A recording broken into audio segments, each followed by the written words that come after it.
सही बच्चों को नमस्कार। हम बात कर रहे थे नीट के जो पीवाईक्यूज पूछे गए हैं प्रीवियस ईयर क्वेश्चन के, उनका सोल्यूशन प्रोवाइड कर रहे थे। उसके तहत इलेक्ट्रिक चार्जेज एंड फील्ड, ये क्लास 12th का पहला चैप्टर है, इसके क्वेश्चन डिस्कस कर रहे थे। ठीक है, इसके कुछ क्वेश्चन हम डिस्कस कर चुके हैं, उनको इसी प्लेलिस्ट में डाल दिया है। जो प्लेलिस्ट बनी होगी इलेक्ट्रिक चार्जेज एंड फील्ड की, उसमें देख लीजिएगा।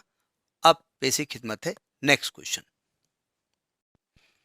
देखिए, ये नीट 2070 का क्वेश्चन है। हमने बार बार कहा कि भाई क्वेश्चन टफ नहीं होता है, थोड़ा टेक्निकल उसकी लैंग्वेज होती है, ध्यान से समझना होता है। क्वेश्चन कह क्या रहे हैं? कह रहे हैं कि suppose the charges of proton and electron differ slightly. मतलब इलेक्ट्रॉन और प्रोटॉन पे चार्ज तो सेम होता है, एक पे माइनस ई होता है, एक पे प्लस ई होता है। वो कह रहे हैं डिफर हो रहा है, मतलब इलेक्ट्रॉन पे माइनस ई चार्ज है तो प्रोटॉन पे प्लस ई होना चाहिए। बोले ई प्लस डेल्टा ई, मतलब थोड़ा एक्स्ट्रा है, ये कह रहे हैं, है ना।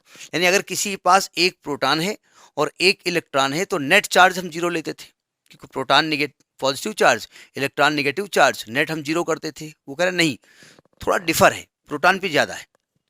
If the net of electrostatic force and gravitational force between the two hydrogen atoms placed at distance d apart is zero। मतलब दो हाइड्रोजन एटम्स रखे हुए हैं और बोले उस पर दो फोर्स काम कर रहे हैं। एक तो हाइड्रोजन एटम पे चार्ज है, नियमता तो नेट चार्ज जीरो है, अभी हम बात कर रहे हैं, लेकिन बोले चार्ज है। इसकी वजह से एक तो उसमें इलेक्ट्रोस्टैटिक फोर्स भी काम कर रहा है जो कि रिपल्सन का काम करेगा, क्योंकि सेम चार्ज होगा, और एक ग्रेविटेशनल फोर्स भी काम कर रहा है बिकॉज ऑफ मास। तो बोले वो जीरो है, इसका मतलब दोनों इक्वल है। ये तो आप मतलब हुआ जा करके। तो कह रहे हैं कि डेल्टा ई किस ऑर्डर का होगा, डेल्टा ई की वैल्यू निकालनी है। तो वैल्यू में केवल ऑर्डर निकालना है, मतलब उसका 10 पावर का आपको फंडा दे देना है और न्यूमेरिकल वैल्यू छोड़ देनी है। और मास ऑफ हाइड्रोजन एटम दिया है, पहले समझने की कोशिश करो। अच्छा, इसमें एक और चीज दी है, जो डिस्टेंस है वो साइज ऑफ द एटम से बड़ा है। मतलब इतना डिस्टेंस ना हो कि वो एटम के अंदर एटम घुसा हो। ठीक है, मतलब दूर दूर एटम जो रखे हैं। ठीक है, ये ध्यान समझिए, सावधान। देखिए, नियमतः हाइड्रोजन पे एक इलेक्ट्रॉन होता है, एक प्रोटॉन होता है, लेकिन यहाँ पर इलेक्ट्रॉन पे नेगेटिव चार्ज और प्रोटॉन पे positive charge, net charge zero होना चाहिए। तो नेट चार्ज ऑन, देखो इसका सोल्यूशन देखिए ध्यान से। नेट क्यू जो है हाइड्रोजन पे, वो नियमतः माइनस ई प्लस ई होना चाहिए।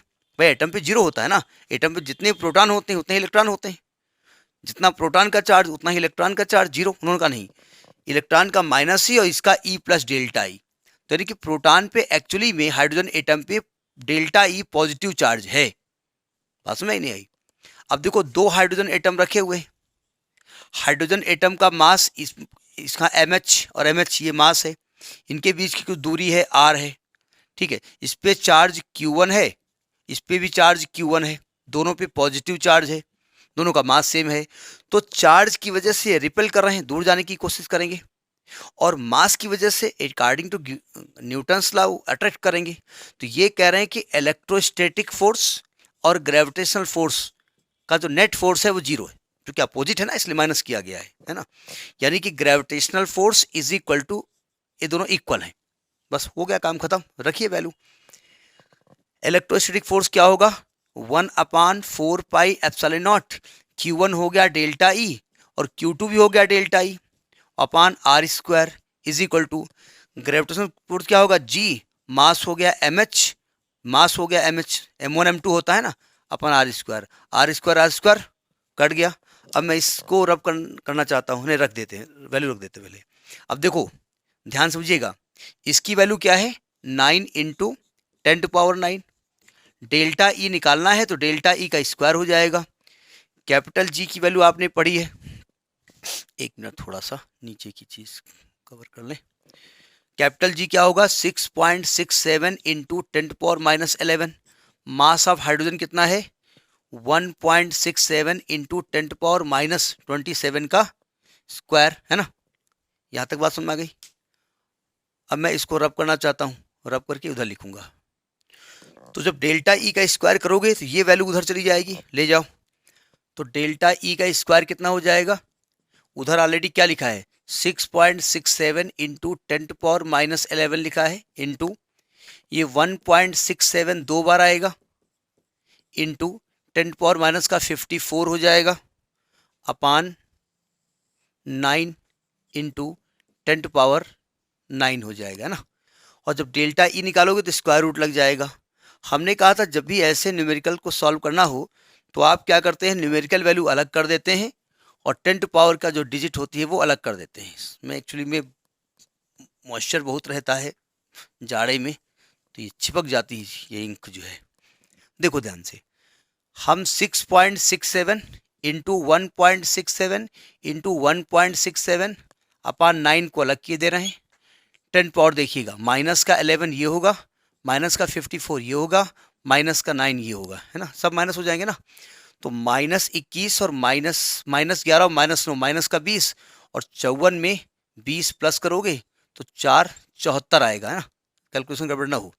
तो यानी कि ये आ गया 6.67 इंटू 1.67 इंटू 1.67 अपान 9 इंटू 10⁻⁻74 का अंडर रूट जब करोगे तो ये डेल्टा ई की वैल्यू आएगी, है ना। हमें इसका रूट अभी नहीं सॉल्व करना है, जितना सॉल्व कर सकते हैं कर लेते हैं। 1.67 का 1.67 बाहर, 9 का 3 बाहर और रूट के अंदर 6.67 लिखा रहने दो। और 10 पावर कितना होगा, और रूट के बाहर जब होता है ये पावर आधी हो जाती है, यानी कि इसको 2 कर देंगे, 2 3 6 2 7 14 माइनस का 37। ठीक है, ये जब सॉल्व करोगे कुछ वैल्यू आएगी। ये आपसे ऑर्डर पूछ रहे हैं, तो ऑर्डर निकालने के लिए आपने सिग्निफिकेंट फिगर 11 पढ़ा होगा ना, तो ये वैल्यू बहुत छोटी आएगी। ठीक है भाई, 6.67 रूट 3 तरह का 9, 2 दूनी 4, 2 पॉइंट समथिंग होगा। तो 2 पॉइंट समथिंग करोगे तो 2 से 2 एक कम 2, तो 2 पॉइंट समथिंग ऊपर आएगा, 3 से भाग करोगे पॉइंट में आएगी वैल्यू। तो ये वैल्यू हम नेग्लेक्ट कर देते हैं। जब ऑर्डर कहते हैं तो ऑर्डर में केवल 10 पावर लिखी जाती है ना। और उसमें ध्यान करिए 11th में सिग्निफिकेंट फिगर पढ़ा है कि एक डिजिट के बाद ये ऑर्डर एक प्लस कर दिया जाता है, वो आप 11th देखेंगे। ठीक है, तो इसका जो ऑर्डर होगा वो 10⁻⁻37 होगा।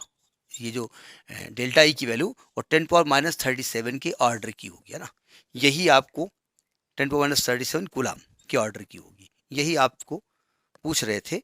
और ये आपका सी पार्ट इसका सही है ना, इसका सी पार्ट सही है। ये नीट 2017 का क्वेश्चन है। ऐसे क्वेश्चन आते हैं, टफ नहीं है भाई, थोड़ा सा दिमाग लाना पड़ता है। हम प्रयास ये कर रहे हैं कि नीट की सोल्यूशन आपको प्रोवाइड करें।